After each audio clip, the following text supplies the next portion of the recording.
This is a reading of J.R.R. Tolkien's The Silmarillion, Chapter 14 of the Quintus Silmarillion, of Beleriand and its Realms.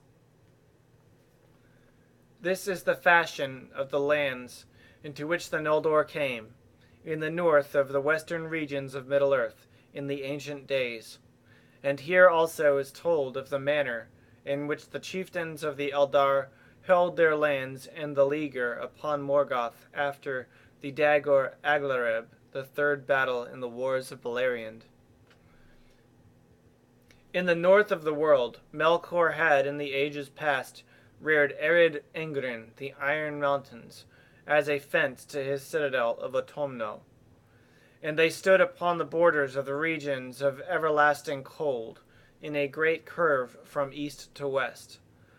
Behind the walls of Ered Engrin in the west, where they bent back northwards, Melkor built another fortress, as a defense against the salt that might come from Valinor. And when he came back to Middle-earth, as has been told, he took up his abode in the endless dungeons of Angband, the Hells of Iron, for in the war of the powers the Valar, in their haste to overthrow him in his great stronghold of Autumno, did not wholly destroy Angband, nor search out all its deep places. Beneath Ered Engrin he made a great tunnel, which issued south of the mountains, and there he made a mighty gate. But above this gate, and behind it even to the mountains, he piled the thunderous towers of Thangorodrim, that were made of the ash and slag of his subterranean furnaces, and the vast refuse of his tunnelings. They were black and desolate and exceedingly lofty, and smoke issued from their tops, dark and foul upon the northern sky. Before the gates of Angband, filth and desolation spread southward for many miles over the wide plain of Ardgallen. But after the coming of the sun, rich grass arose there, and while Angband was besieged and its gates shut, there were green things even among the pits and broken rocks before the doors of hell.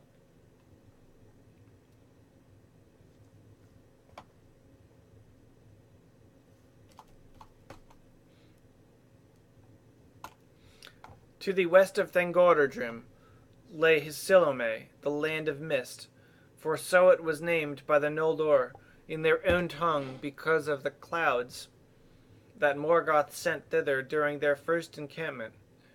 Hithlum it became in the tongue of the Sindar that dwelt in those regions. It was a fair land, while the siege of Angband lasted, although its air was cool, and winter there was cold. In the west it was bounded by Ered Lomin, the echoing mountains, that marched near the sea. And in the east and south by the great curve of Ered Wethrin, the shadowy mountains, that looked across Ardgallen and the Vale of Sirion. Fingolfin and Fingon his son held Hithlum, and the most part of Fingolfin's folk dwelt in Mithrim, about the shores of the great lake. To Fingon was assigned Dorlomin, that lay to the west of the mountains of Mithrim. But their chief fortress was at Ithel Sirion, in the east of Ered Withrin, whence they kept watch upon Ardgallen, and their cavalry rode upon that plain, even to the shadow of Thangorodrim, for from few their horses had increased swiftly. And the grass of Ardgallen was rich and green. Of those horses many of the sires came from Valinor, and they were given to Fingolfin by Maedhros in atonement of his losses, for they had been carried by ship to Loskar. West of Dorlomin, beyond the echoing mountains, which south of the Firth of Drengist marched inland, lay Nevrost, that signifies the hither shore in the Sindarin tongue. That name was given at first to all the coastlands south of the Firth, but afterwards only to the land whose shores lay between Drengist and Mount Taras. There for many years was the realm of Turgon the Wise, son of Fingolfin, bounded by the sea, and by Ered Lomin, and by the hills which continued the walls of Ered Wethrin westward, from Ivrin to Mount Taras, which stood upon a promontory. By some, Nevrast was held to belong rather to Beleriand than to Hithlum, for it was a milder land, watered by the wet winds from the sea, and sheltered from the cold north winds that blew over Hithlum. It was a hollow land surrounded by mountains and great coast cliffs, higher than the plains behind, and no river flowed thence. And there was a great mere in the midst of Nevrast, with no certain shores, being encircled by wide marshes. Linewin was the name of that mere, because of the multitude of birds that dwelt there, of such as love tall reeds and shallow pools.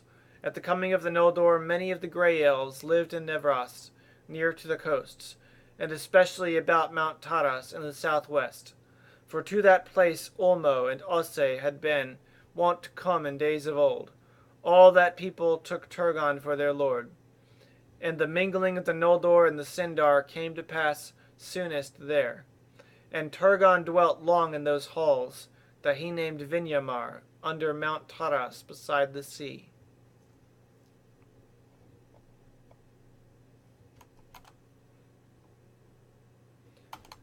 South of Ardgallen, the great highland named Dorthonion stretched for 60 leagues from west to east. Great pine forests it bore, especially on its northern and western sides. By gentle slopes from the plain it rose to a bleak and lofty land, where lay many tarns at the feet of bare tors, whose heads were higher than the peaks of arid Withrin. But southward, where it looked towards Doriath, it fell suddenly in dreadful precipices. From the northern slopes of Dorthonion, Angrod and Agnor, sons of Finarfin, looked out over the fields of Ardgallen, and were the vassals of their brother Finrod, lord of Nargothrond. Their people were few, for the land was barren, and the great highlands behind were deemed to be a bulwark that Morgoth would not likely seek to cross.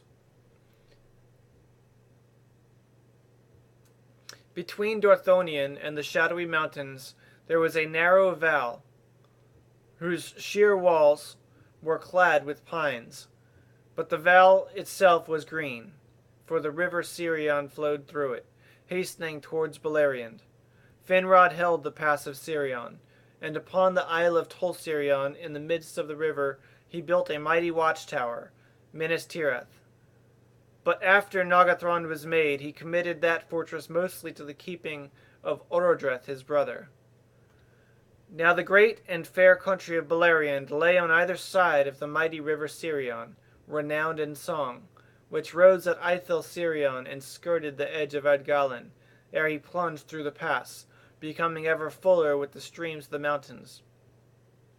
Thence he flowed south for 130 leagues, gathering the waters of many tributaries, until with a mighty flood he reached his many mouths, and sandy delta in the bay of Balar.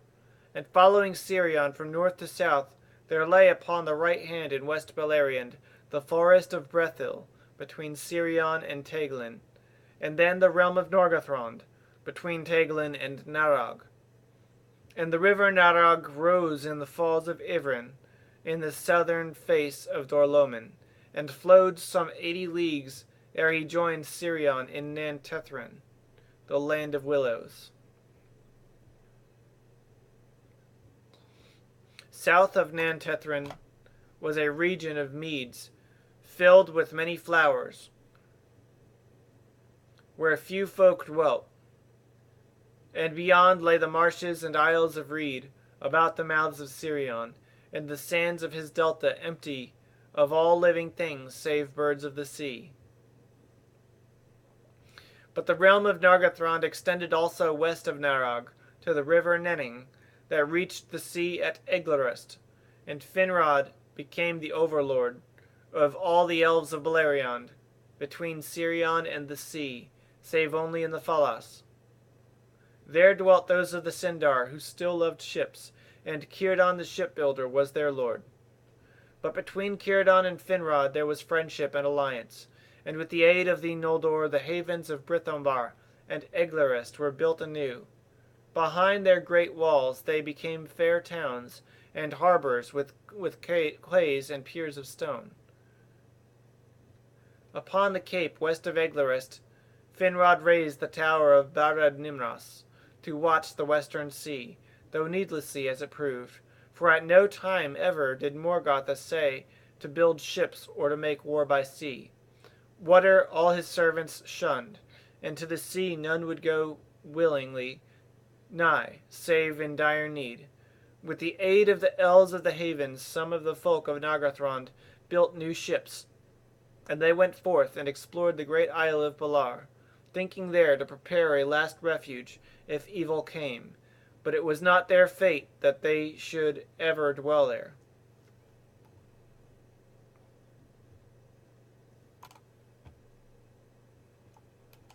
Thus the realm of Finrod was the greatest by far, though he was the youngest of the great lords of the Noldor, Fingolfin, Fingon, and Maedhros, and Finrod Felugund. But Fingolfin was held overlord of all the Noldor, and Fingon after him, though their own realm was but the northern land of Hithlum. Yet their people were the most hardy and valiant, most feared by the orcs, and most hated by Morgoth.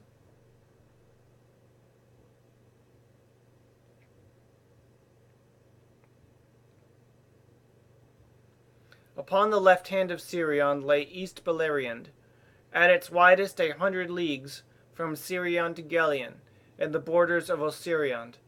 And first, between Sirion and Mindeb, lay the empty land of Dimbar under the peaks of the Cressegram, abode of eagles.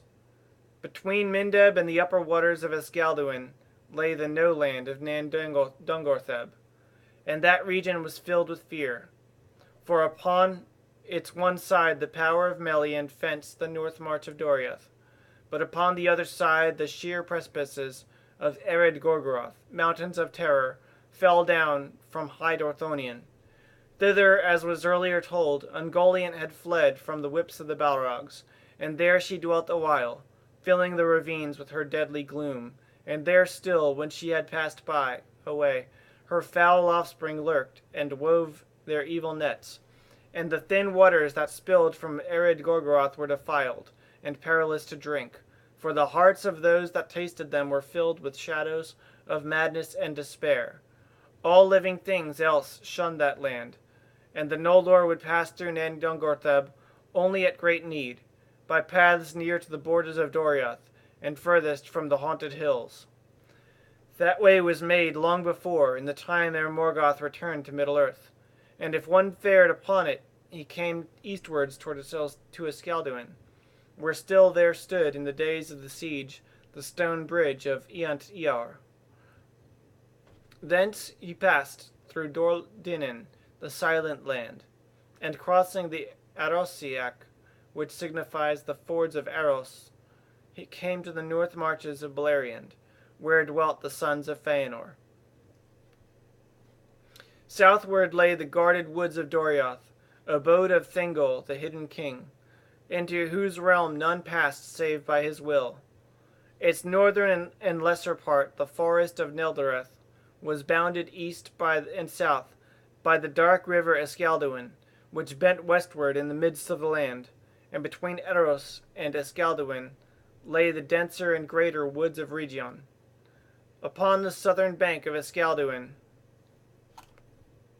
where it turned westwards toward Sirion, were the caves of Menegroth, and all Doriath lay east of Sirion, save for a narrow region of woodland between the meeting of Teglin and Sirion and the Meres of Twilight. But by the people of Doriath, this wood was called Nivrim, the West March.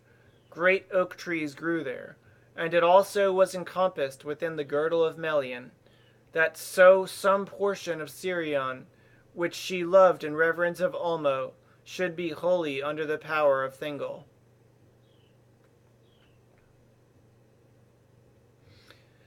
In the southwest of Doriath, where Eros flowed into Sirion, lay great pools and marshes, on either side of the river, which halted there in his course and strayed in many channels.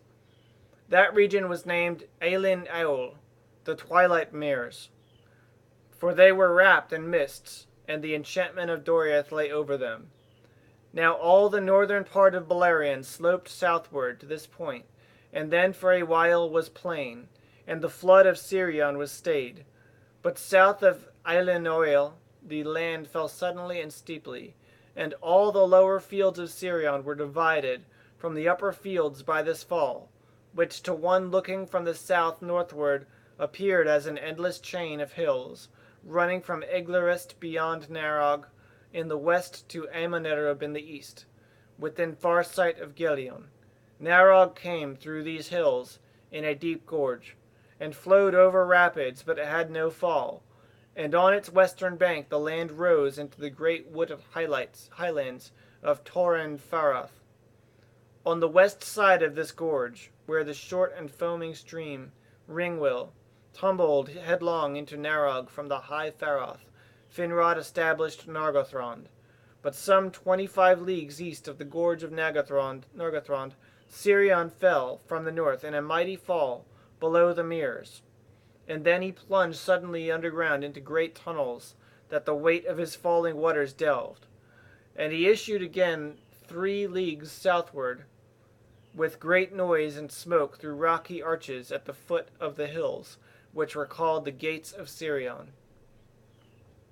This dividing fall was named Indram, the Long Wall, from Nargothrond to Ramdal, the wall's end, in East Beleriand. But in the east it became ever less sheer, for the vale of Gelion sloped steadily southward, and Gelion had neither fall nor rapids throughout his course, but was ever swifter than was Sirion. Between Ramdal and Gelion there stood a single hill of great extent and gentle slopes, but seeming mightier than it was, for it stood alone, and that hill was named Amon Ereb. Upon Amon Ereb died Denethor, lord of the Nandor, that dwelt in Osiriand, who marched to the aid of Thingol against Morgoth in those days when the orcs first came down in force, and broke the starlit peace of Beleriand. And upon that hill Maedhros dwelt after the great defeat. But south of the Andram, between Sirion and Gelion, was a wild land of tangled forest, in which no folk went, save here and there a few dark elves wandering. Tarim Duniath it was named, the forest between the rivers.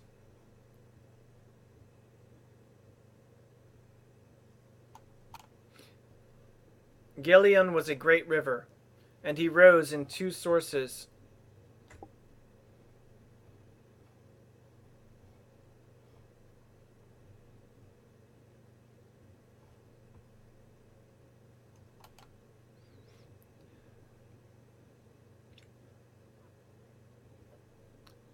Had at first 2 branches. Little Gelion that came from the hill of Hemring, and Greater Gelion that came from Mount Rever. From the meeting of his arms he flowed south for 40 leagues before he found his tributaries, and before he found the sea he was twice as long as Sirion, though less wide and full, for more rain fell in Hithlum and Dorthonion when Sirion drew his waters, than in the east. From Ered Luin flowed the 6 tributaries of Gelion, Ascar that was after named Rathloriel, Thalos, Legolin, Brilthor, Dwylwin, and Adurant, swift and turbulent streams, falling steeply from the mountains, and between Asgar and in the north and Adurant in the south. And between Gelion and Ered Luin lay the far green country of Osiriand, the land of 7 rivers. Now at a point nearly midway in its course, the stream of Adurant divided and then joined again, and the island that its waters enclosed was named Tol Gallen, the Green Isle. There Beren and Luthien dwelt after their return. In Osirion dwelt the Green Elves, in the protection of their rivers. For after Sirion, Ulmo loved Gelion above all the waters of the western world. The woodcraft of the elves of Osirion was such that a stranger might pass through their land from end to end and see none of them. They were clad in green in spring and summer, and the sound of their singing could be heard even across the waters of Gelion. Wherefore the Noldor named that country Lindon, the land of music, and the mountains between they named Ered Lindon, for they first saw them from Osiriond. East of Dorthonion the marches of Beleriand were most open to attack, and only hills of no great height guarded the Val of Gelion from the north. In that region, upon the march of Maedhros, and in the lands behind, dwelt the sons of Feanor with many people, and their riders passed often over the vast northern plain, Lothlon the wide and empty, east of Ardgallen, lest Morgoth should attempt any sortie towards East Beleriand. The chief citadel of Maedhros was upon the hill of Himring, the ever-cold, and that was wide-shouldered, bare of trees, and flat upon its summit, surrounded by many lesser hills. Between Himring and Dorthonion there was a pass, exceeding steep upon the west, and that was the pass of Aglon, and was a gate unto Doriath. And a bitter wind blew ever through it from the north, but Celigorm and Curufin fortified Aglon, and held it with great strength, and all the land of Himlad southward between the river Eros, that rose in Dorthonion, and his tributary Celon, that came from Himring. Between the arms of Gelion was the ward of Maglor, and here in one place the hills failed altogether. There it was that the orcs came into East Beleriand before the third battle. Therefore the Noldor held strength of cavalry in the plains at that place. And the people of Caranthir fortified the mountains to the east of Maglor's Gap. There Mount Verir, and about it many lesser heights, stood out from the main range of Ered Lindon westward, and in the angle between Verir and Ered Lindon there was a lake, shadowed by mountains on all sides save the south. That was Lake Helivorn, deep and dark, and beside it Caranthir had his abode. But all the great land between Gelion and the mountains, between Verir and the river Asgar, was called by the Noldor Thargelion, which signifies the land beyond Gelion, or Dor Caranthir, the land of Caranthir. And it was here that the Noldor first met the dwarves. But Thargelion was before called by the Grey Elves Talith Runen, the East Val.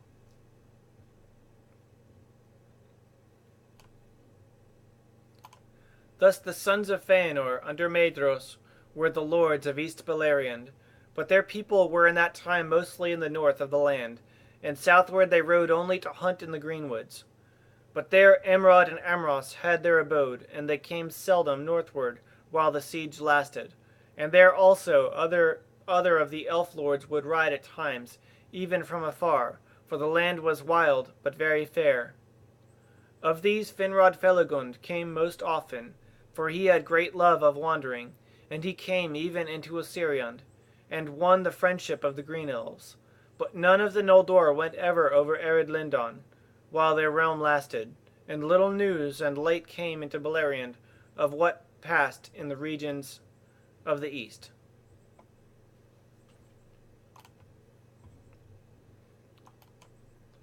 Please purchase your own copy of the Silmarillion. This is just a reading.